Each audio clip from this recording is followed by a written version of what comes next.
বছরের শিশু, গর্ভবতী নারী সহ নিহত 610 জন। নেতানিয়াহুর উপর বিরক্ত ট্রাম্প। প্রতীক সহ নিবন্ধন ফিরে পেল জামায়াত, প্রজ্ঞাপন জারি। দাড়িপাল্লা প্রতীক ফিরে পেল জামায়াত। এতক্ষণ শুনছিলেন সংবাদ শিরোনাম, এবারে বিস্তারিত। 12 দিনের ইসরায়েলি বিমান হামলায় ইরানে কমপক্ষে 610 জন নিহত হয়েছেন এবং 4746 জন আহত হয়েছেন বলে জানিয়েছে দেশটির স্বাস্থ্য মন্ত্রণালয়।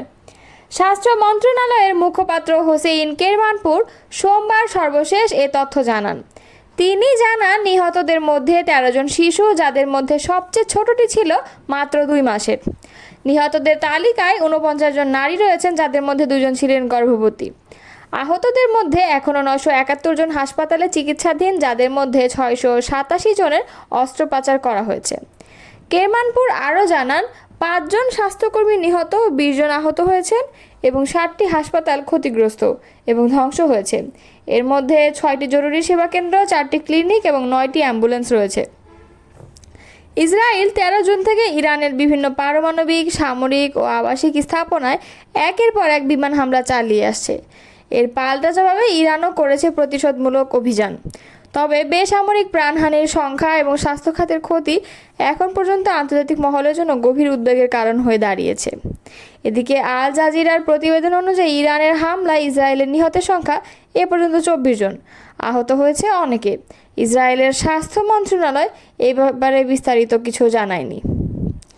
যুদ্ধবিরতির পরও ইরানের উপর ইসরায়েলের নতুন হামলার ঘটনায় চরম ক্ষোভ প্রকাশ করেছেন মার্কিন প্রেসিডেন্ট ডোনাল্ড ট্রাম্প।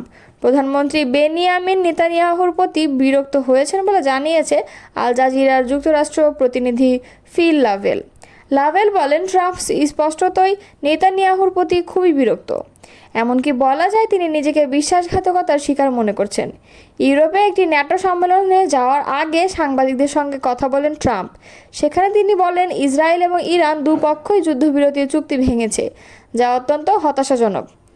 তবে ফিল লাভেল বলেন, যদিও ট্রাম্প দুপক্ষেরই বিরুদ্ধেই কথা বলেছেন, তবুও তার বেশি রাগ ছিল ইসরায়েলের উপর, বিশেষ করে নেতানিয়াহুর আচরণের কারণে। ওয়াশিংটন সূত্র জানায়, যুদ্ধবিরতির প্রস্তাবে নেতানিয়াহুর সমর্থন পাওয়ার পর ট্রাম্প কাতারের সহায়তায় ইরানের সাড়া আদায়ের চেষ্টা করেন, কিন্তু এর কিছুক্ষণের মধ্যেই ইসরায়েল ইরানে হামলা চালায়। মার্কিন প্রেসিডেন্ট ডোনাল্ড ট্রাম্প জানিয়েছেন, তিনি ইসরায়েলের সাম্প্রতিক পদক্ষেপের বিষয়ে একেবারেই খুশি নন। ন্যাটো শীর্ষ সম্মেলনে যাওয়ার আগে সাংবাদিকদের সঙ্গে আলাপকালে তিনি বলেন, আমরা নির্ধারিত সময়ের পরে একটি রকেট নিক্ষেপ করা হয়েছে এবং ইসরায়েল এখন মাথা ছাড়িয়ে যাচ্ছে, এদের শান্ত হওয়া উচিত। তিনি আরও জানিয়েছেন, গতকাল এমন অনেক কিছুই তিনি প্রত্যক্ষ করেছেন যা তার পছন্দ হয়নি। যুদ্ধবিরতি ঘোষণা হওয়ার প্রসঙ্গ উল্লেখ করে তিনি বলেন, আমরা চুক্তি করার পরপর ইসরায়েল যা করেছে তা আমার পছন্দ হয়নি, তাদের নিক্ষেপ করা উচিত হয়নি। ট্রাম্প বলেন, আসল কথা হলো, দুটি এমন দেশ রয়েছে যারা দীর্ঘ সময় ধরে এবং এত কঠিন লড়াই করছে যে তারা নিজেরাই জানে না তারা কি করছে। এয়ারফোর্স ওয়ানে রওনা হওয়ার কিছুক্ষণ পরই মার্কিন প্রেসিডেন্ট সামাজিক যোগাযোগ মাধ্যমে একটি পোস্ট করে জানিয়েছেন যে যুদ্ধবিরতি কার্যকর আছে। ট্রাম্প বলেন, ইসরায়েল ইরানে হামলা করবে না, সব বিমান ঘুরিয়ে তারা দেশের দিকে রওনা হবে এবং ইরানের সঙ্গে বন্ধুত্বপূর্ণ প্লেন ওয়েভ করবে। কেউ আঘাত পাবেন না, যুদ্ধবিরতি কার্যকর হয়েছে। এই বিষয়ে মনোযোগের জন্য আপনাদের ধন্যবাদ। যুদ্ধবিরতি ঘোষণা হওয়ার পর ইরান ও ইসরায়েল তার লঙ্ঘন করায় অখুশি ছিলেন তিনি। ট্রাম্প জানিয়েছিলেন, ইরান ও ইসরায়েল দুপক্ষই ঘোষিত যুদ্ধবিরতি লঙ্ঘন করেছে। তার কথায় আমি নিশ্চিত নই যে তারা এটি ইচ্ছাকৃতভাবে করেছে। আজ সকালে ইসরায়েলের পদক্ষেপ আমার মোটেও ভালো লাগেনি। আমি দেখেছি তা বন্ধ করতে পারি কিনা। কিন্তু তিনি আরও বলেন, ইরান কখনোই তার পরমাণু সক্ষমতা পুনর্নির্মাণ করবে না। বাংলাদেশ জামায়াতে ইসলামীর পুরনো প্রতীক দাড়িপাল্লা পুনরায় বরাদ্দ দিয়েছে নির্বাচন কমিশন। এছাড়া তাদের নিবন্ধনও পুনর্বহাল করা হয়েছে। মঙ্গলবার ইসির সিনিয়র সচিব আখতার আহমেদের সই করা প্রজ্ঞাপনে এই বিষয়টি নিশ্চিত করা হয়েছে। প্রজ্ঞাপনে বলা হয়েছে, আদালতের আদেশের পরিপ্রেক্ষিতে বাংলাদেশ জামায়াতে ইসলাম নামীয় দলের নিবন্ধন বাতিলের বিষয়ে নির্বাচন কমিশন কর্তৃক প্রকাশিত 2018 সালের 28 অক্টোবরের বিজ্ঞাপনটি বাতিল করে দলের নিবন্ধন দলীয় প্রতীকসহ পুনর্বহাল করা হলো। 2013 সালে 1 আগস্ট সংবিধানের সঙ্গে গঠনতন্ত্র সাংঘর্ষিক হওয়ার কারণ দেখিয়ে দলটির নিবন্ধন অবৈধ ও বাতিল ঘোষণা করা হয়। আক্তার আহমেদ বলেন, জামায়াতের নিবন্ধন ও প্রতীক পুনর্বহাল করা হয়েছে, এর অর্থ দলটি আবার নির্বাচন করার সুযোগ পেল। আওয়ামী লীগ সরকারের সময়ে রাজনৈতিক দল হিসেবে জামায়াতে ইসলামীর নিবন্ধন বাতিলের যে রায় হাইকোর্ট দিয়েছিল, এক যুগ পর গত 1 জুন তা বাতিল করে দেয় আপিল বিভাগ। সর্বোচ্চ আদালত আদেশে বলেছিলেন, সাংবিধানিক প্রতিষ্ঠান হিসেবে এখন নির্বাচন কমিশন জামায়াতে ইসলামের নিবন্ধন ও প্রতীকের বিষয়ে পরবর্তী পদক্ষেপ নেবে। আদালতের আদেশের পর জামায়াতের নিবন্ধন ও দাড়িপাল্লা প্রতীক ফেরত দেওয়ার বিষয়ে কুরবানি ঈদের আগে 4 জুন কমিশন সভায় সিদ্ধান্ত নেয় ইসি। সভা শেষে সেদিন ইসি আব্দুল ফজল মোহাম্মদ সানাউল্লাহ বলেছিলেন, নির্বাচন কমিশন নীতিগত সিদ্ধান্ত নিয়েছে জামায়াত দলীয় নিবন্ধন ও প্রতীক ফেরত পাবে, তবে দলীয় প্রতীকটি ফেরতের ক্ষেত্রে দাপ্তরিক প্রক্রিয়া শেষ করতে সময় লাগবে। এর 3 সপ্তাহের মাথায় প্রজ্ঞাপন প্রকাশ করল ইসি সচিবালয়। দাড়িপাল্লা প্রতীকসহ নিবন্ধন ফিরে পেল বাংলাদেশ জামায়াতে ইসলাম।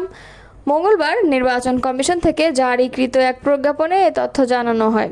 প্রজ্ঞাপনে বলা হয়েছে, আদালতের আদেশের পরিপ্রেক্ষিতে বাংলাদেশ জামায়াতে ইসলামী নামীয় দলের নিবন্ধন বাতিলের বিষয়ে নির্বাচন কমিশন কর্তৃক প্রকাশিত 2018 সালের 28 অক্টোবরের প্রজ্ঞাপনটি বাতিল করে বাংলাদেশ জামায়াতে ইসলামের নিবন্ধন দলীয় প্রতীকসহ পুনর্বহাল করা হলো। এর আগে গত 4 জুন দলীয় প্রতীক দাড়িপাল্লার সঙ্গে বাংলাদেশ জামায়াতে ইসলামের নিবন্ধন ফেরত দেওয়ার নীতিগত সিদ্ধান্ত নেয় ইসি। সেদিন সভা শেষ করে নির্বাচন commissioner brigadier general Abul Fazal Mohammad Sanaullah সাংবাদিকদের বলেন, জামায়াতে ইসলামী তাদের প্রতিনিধি দলের মাধ্যমে আমাদের কাছে একটি আবেদন করেছে যে তারা চায় তাদের দাড়িপাল্লা যে দলীয় প্রতীকটি ছিল সেই প্রতীকও যেন অন্তর্ভুক্ত হয়। এটা নিয়ে বিশদ আলোচনা করেছি। যে বিষয়গুলো বিবেচনায় নেওয়া হয়েছে তার মধ্যে যে আছে স্ট্যাটাস কো এন্টে বলতে কী বোঝায়, অর্থাৎ 2013 সালে জামায়াতের দলীয় নিবন্ধনের সঙ্গে প্রতীক ছিল, সেটি বিবেচনায় নেওয়া হয়েছে। উল্লেখ্য, 1986 সালে 3য় জাতীয় সংসদ নির্বাচনের আগে বাংলাদেশ জামায়াতে ইসলামী দলীয় প্রার্থীদের জন্য প্রতীক হিসেবে দাড়িপাল্লা বরাদ্দের জন্য আবেদন করে নির্বাচন কমিশন। পরে আবেদনের বিষয়টি বিবেচনায় নিয়ে তৎকালীন নির্বাচন কমিশন নির্বাচনী প্রতীক হিসেবে দাড়িপাল্লা প্রতীকটি বরাদ্দ দেয় জামায়াতকে। 2008 সালে নির্বাচন কমিশন যখন রাজনৈতিক দল নিবন্ধন চালু করে, তখনও চাহিদা অনুযায়ী দাড়িপাল্লা প্রতীক দেওয়া হয় জামায়াত ইসলামীকে।